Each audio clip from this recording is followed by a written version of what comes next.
ఉగాది నుంచి మీ జాతకం ఎలా ఉంటుందో తెలుసుకోండి. వెంటనే జేకేఆర్ గురుగారి అపాయింట్మెంట్ తీసుకోండి. హలో నమస్తే, వెల్కమ్ టు సుమన్ టీవీ. ప్రస్తుతం మనతో పాటు motivational speaker and personality development coach Ram మెట్టు గారు ఉన్నారు. వీరితో ఈరోజు కొన్ని విషయాలు మనం డిస్కస్ చేద్దాం. హలో అండి రామ్ గారు, నమస్తే. సో ఒక రిలేషన్షిప్లో లవ్ కానీ రెస్పెక్ట్ ఇంకా ఆ కేర్ ఆ ఫీల్ అంతా కూడా లాంగ్ టర్మ్లో సస్టైన్ అవ్వి ఉండాలి అంటే మనకి ఆపోజిట్ పర్సన్ కాంట్రిబ్యూషన్ అనేది ఎంత ఉండాలని అంటారు? బోత్ జెండర్స్ అంటే బోత్ సైడ్స్ నుంచి కాంట్రిబ్యూషన్ నెసెసరీ అండి to hold a relationship. It's more like, you can only clap with two hands, right? Exactly. So efforts both sides నుంచి ఉండాలి. That is when relationships can sustain. అయితే ఒకటి మనం అర్థం చేసుకోవాల్సింది ఏంటంటే expectations are not the same. అంటే ఇప్పుడు ఒక రిలేషన్లో ఒక అబ్బాయికి ఒక అమ్మాయికి చూసుకుంటే ఎక్స్పెక్టేషన్స్ ఎప్పుడు కూడా సేమ్ ఉండవండి, రెస్పాన్సిబిలిటీస్ కూడా ఎప్పుడు సేమ్ ఉండవు. So we should understand. అంటే ఒక అబ్బాయి ఏం ఎక్స్పెక్ట్ చేస్తుంటాడు, యాజ్ ఎ హస్బెండ్ కానివ్వండి, యాజ్ ఎ పార్ట్నర్ కానివ్వండి, ఏం ఎక్స్పెక్ట్ చేస్తాడు, అలాగే ఒక అమ్మాయి నుంచి ఏం ఎక్స్పెక్ట్ చేస్తూ ఉంటాడు ఇన్ ఎ రిలేషన్షిప్. సో ఇవి క్లియర్లీ కనుక if people understand, most relationship sustain అవుతాయి. అయితే మోస్ట్ ఇంపార్టెంట్ ఎలిమెంట్ ఏంటంటే మెన్ ఆల్వేస్ ఎక్స్పెక్ట్ రెస్పెక్ట్ అనమాట. సో ఈ రెస్పెక్ట్ అనేది ఎక్స్పెక్ట్ చేస్తూ ఉంటారు ఫ్రమ్ ది అదర్ సైడ్. ఇది లేనప్పుడు మీరు ఎంత బాగా కేర్ తీసుకున్నా, ఎంత చూసుకున్నా రెస్పెక్ట్ ఇవ్వట్లేదు అని అంటే సమ్వేర్ ఆ డిస్కనెక్ట్ అనేది స్టార్ట్ అవుతూ ఉంటుంది అనమాట. సో మెన్ కి ఏంటంటే ఆ రెస్పెక్ట్ అనేది ఇంపార్టెంట్. అన్కండిషనల్ లవ్ ఉన్నా కానీ, అన్కండిషనల్ లవ్ ఉన్నా, if you're not respecting, he's still not going to stick on. So అది ఆ రెస్పెక్ట్ అనేది చాలా important.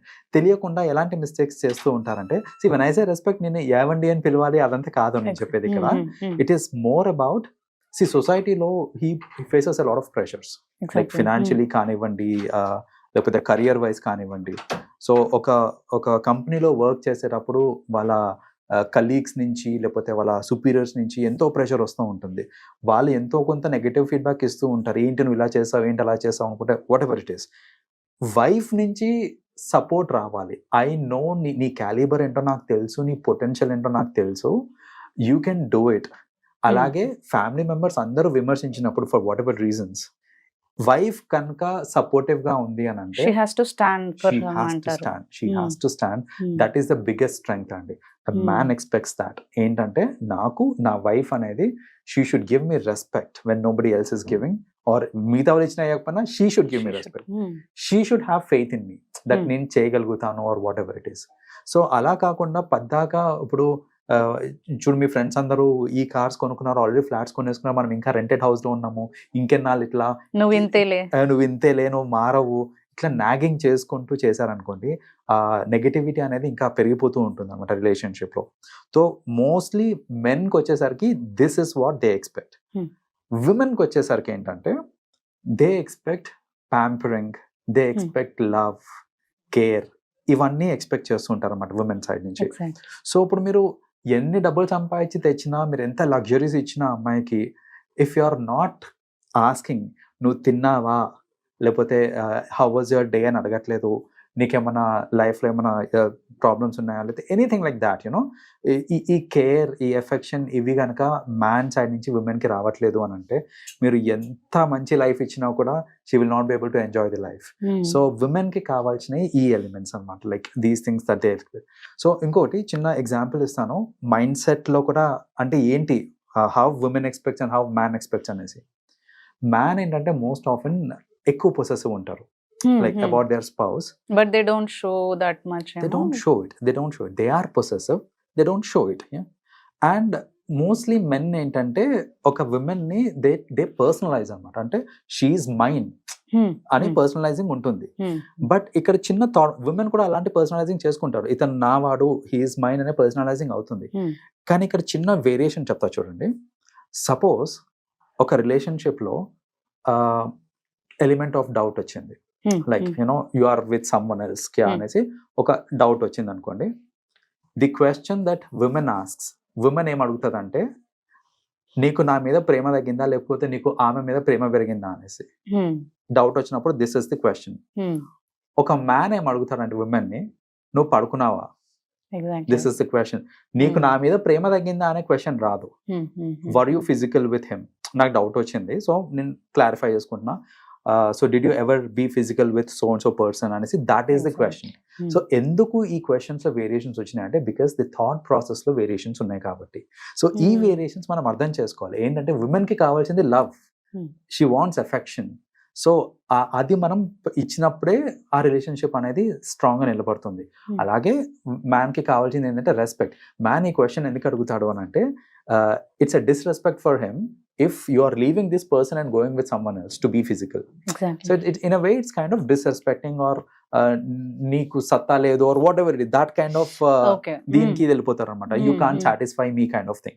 So that is the reason why ఈ క్వశ్చన్ అదేంటంటే అనుకోకుండా వచ్చేస్తుంది. He will not think అన్న వే లైక్ అంటే నేను ఏమన్నా అర్థం చేసుకోవట్లేదేమో, లేకపోతే నేను ఏమన్నా ప్రేమలో తక్కువ చేస్తున్నానని అనుకోకుండా ఇలాంటి థాట్ ప్రాసెస్ వస్తుంటది అనమాట. కాబట్టి అంతవరకు వెళ్లకుండా జనరలీ ఏంటంటే మీరు మీ సైడ్ నుంచి విమెన్ కి కావాల్సిన లవ్ ఇచ్చేస్తే, లేకపోతే మ్యాన్ కి కావాల్సిన రెస్పెక్ట్, మ్యూచువల్ రెస్పెక్ట్ ఇచ్చేస్తే ఇది ఉంటుంది.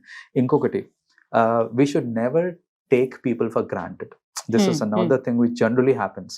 ఏంటి అంటే ఒకసారి యునో వైఫ్ అండ్ హస్బెండ్, ఇంకా పెళ్లి అయిపోయిన తర్వాత వైఫ్ అండ్ హస్బెండ్ ఉన్నప్పుడు generally I have seen that people take things for granted. అది ఏ లెవెల్లో గ్రాంటెడ్ అవుతుంది అని అంటే, సపోజ్ పెళ్లి అయిపోయిన తర్వాత when we go for a vacation with friends, most often ఏమవుతుందంటే పెళ్లి కాకముందు నేను చూపించిన care to the same girl will actually reduce. Now I'm more focused on enjoying with my friends and location. పెళ్లి అయిపోయింది, సో అప్పుడేమో తన వెనకాలే తిరిగి కంఫర్టబుల్ ఉన్నారా అది ఇదని అడుగుతూ తన వెనకాల తిరుగుతుంటారు. అప్పుడే ఉన్నారులే ఏదో ఉన్నారు పక్కన అన్నట్టు చూస్తారు. అలా చూసి అది రెండో తప్పండి. అది రెండో తప్పు. ఏంటంటే don't take people for granted. అంటే పెళ్లి అయిపోయినంత మాత్రాన it's not that you can నా ఎటు పోలే ఉంటుంది నాతోటే అనేసి అలా గ్రాంటెడ్ గా తీసుకున్నప్పుడు ఇట్ యాక్చువల్లీ హర్ట్స్. కాబట్టి see the change in attitude. పెళ్లి కాకముందు నేను నా ఫ్రెండ్స్ అందరికి నో చెప్తుండే just to be with her. Now I'm saying no to her just to be with my friends. అలా ఆ ఫ్లిప్ అనేది అంత ఇదవకూడదు. ఎప్పుడైనా బ్యాలెన్స్డ్ గా ఉండాలి. Like you know friends are important, I understand. So friends కి ఎంత టైం ఇవ్వాలో అంత టైం ఫ్రెండ్స్ కి ఇచ్చి, స్పౌస్ కి ఇవ్వాల్సిన టైం స్పౌస్, ఫ్యామిలీకి ఇవ్వాల్సిన టైం ఫ్యామిలీకి, ఈ బ్యాలెన్స్డ్ వేలో వెళ్తే రిలేషన్స్ కరెక్ట్ గా ఉంటాయి. ఎగ్జాక్ట్లీ. సో ఇప్పుడు మీరు అన్నారు లవ్ అండ్ రెస్పెక్ట్ ఉండాలి అని. అది ఉంటుంది స్టార్టింగ్ ఏజ్ లో ఎలాగో ఉంటుంది. అది సస్టైన్ గా ఉంచుకోవాలి అంటే ఏం చేయాలంటారు? సస్టైన్ ఫస్ట్ ఆఫ్ ఆల్ అది సస్టైన్ అవ్వాలి, ఆ రెస్పెక్ట్ అనేది సస్టైన్ అవ్వాలి అని అంటే most important thing is our actions అండి. సో జనరల్ గా if you are changing your actions, like ఇప్పుడు నేను చెప్పినట్టే ఈ ప్రీ వెడ్డింగ్ కి పోస్ట్ వెడ్డింగ్ కి యాక్షన్స్ లో చేంజ్ వచ్చేసరికి ఆబ్వియస్లీ ఇవన్నీ కూడా చేంజ్ అయిపోతుంటాయి. రెస్పెక్ట్, లవ్ ఇవన్నీ కూడా చేంజ్ అవుతుంది.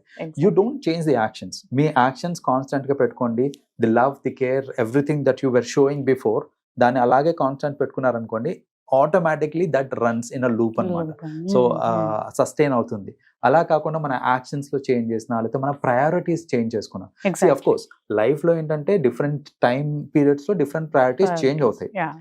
కొన్ని ప్రయారిటీస్ చేంజ్ అనేది it is not in our control. For example before kids spouse కి ప్రయారిటీ ఇస్తుంటాం మనము, బట్ ఆఫ్టర్ కిడ్స్ ఖచ్చితంగా ప్రయారిటీ షిఫ్ట్ అవ్వాల్సిందే.